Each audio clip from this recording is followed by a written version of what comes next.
This is the car I bought for less than 10 grand. It's 14 years old and already clocked over 150,000 kilometers. After 2 months of renovation, we turned it into exactly what we dreamed of.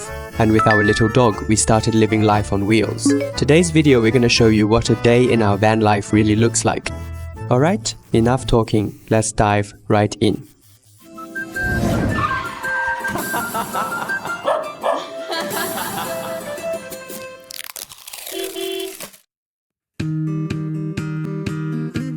For people like us who are on the road long term, finding the right place to park is top priority. Generally, we look at 3 conditions: water, power and a toilet. If it's not one of those, we might stay. 2 are comfortable and 3 that SA 5-star parking spot. This time, we parked right next to the village basketball court there. There's even a water tap nearby and it's quiet in the corner. Doesn't bother anyone. I even went to ask one of the village staff and they just said, yeah, park wherever you want. The villagers are really enthusiastic. We wake up the restroom as about 300 meters away, so we hop on the scooter to wash up.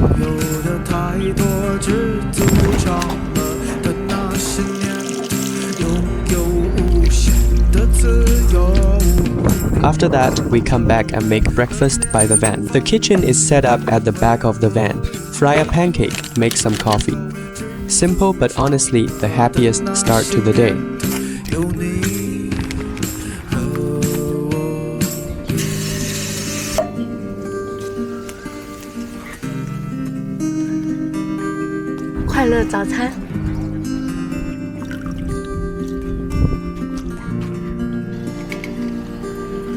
After breakfast, we head over to the village library. Who would have thought? A tiny ancient village would have a library that basically became our office. We stay from 9 to 5, just like all the normal working people pretending we're not totally escaping from real life.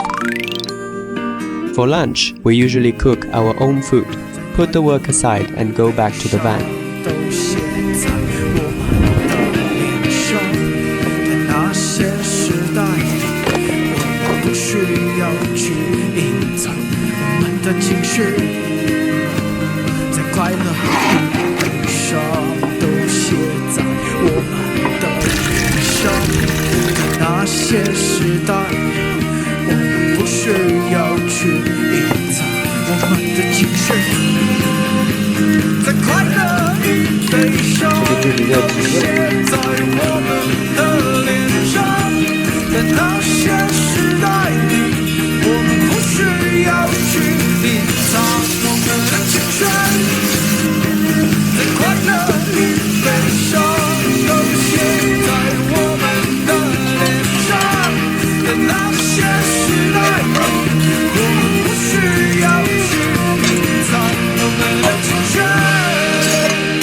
Mix yesterday's leftovers with something fresh for today. Stir it up in the pan and boom, one perfect wok heated fried rice ready to go.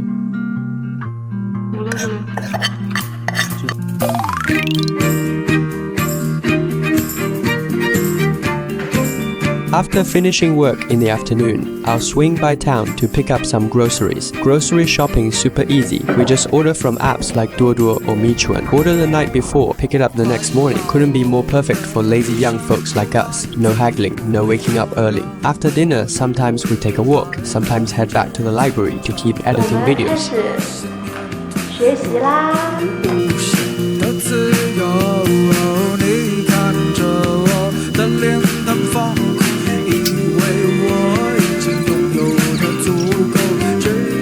The sky slowly darkens. The village lights come on. The wind blows the leaves. Frogs chirping in the distance. The rhythm of the day comes to an end in this stillness. The next day. Another day's work begins.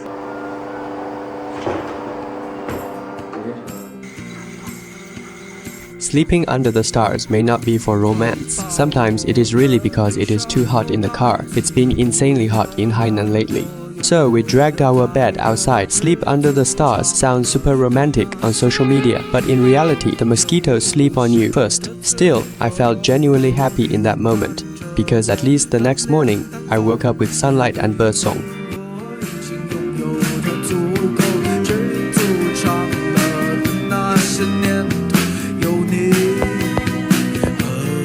Day 2.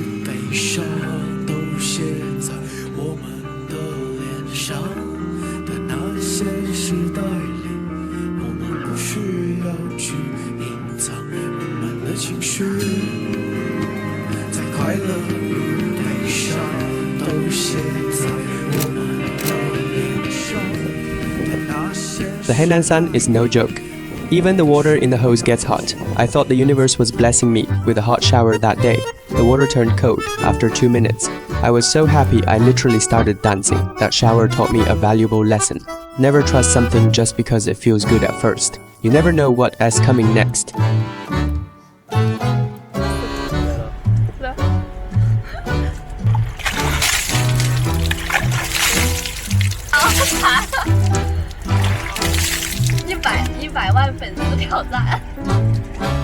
Look at this weather. The weather is very good. It almost feels unreal, right? You know what?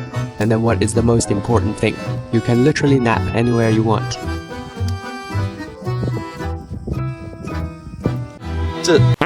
Of course, no road trip is complete without a few surprises. It was a sunny day, so we took all our clothes out to dry. 1 second it was sunny, the next second it was pouring rain. Naturally, all our clothes got soaked. Oh well, they were already wet anyway, might as well wash them properly and wait for the next sunny day. Nobody told me Hainan as rain hits this fast, so fierce.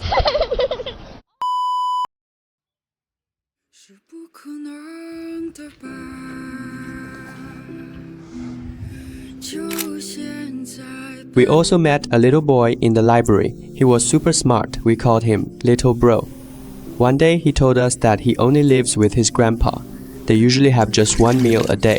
So we invited him over for dinner. He told us to wait a minute, then he turned and ran home. A bit later he came back holding a plate of food. He said, "This was Grandpa's lunch. I brought it to share with you." Later we found out he sometimes works as a tour guide, telling visitors the stories of the village. When he earns some pocket money, he even buys us snacks. 不能拒绝，还不能拒绝，必须得是个朋友。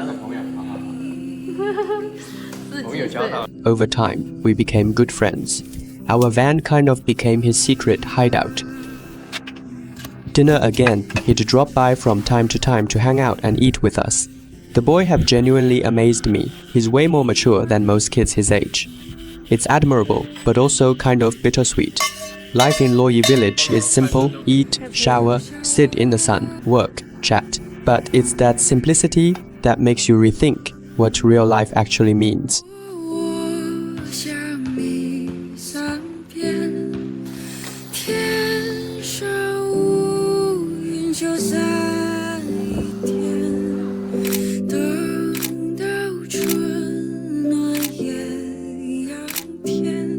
This is Joni's van life. In the next episode, we'll keep exploring the hidden corners of Hainan Island, the places touched gently by the wind.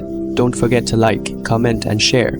Your support keeps our journey rolling. See you in the next video. Bye!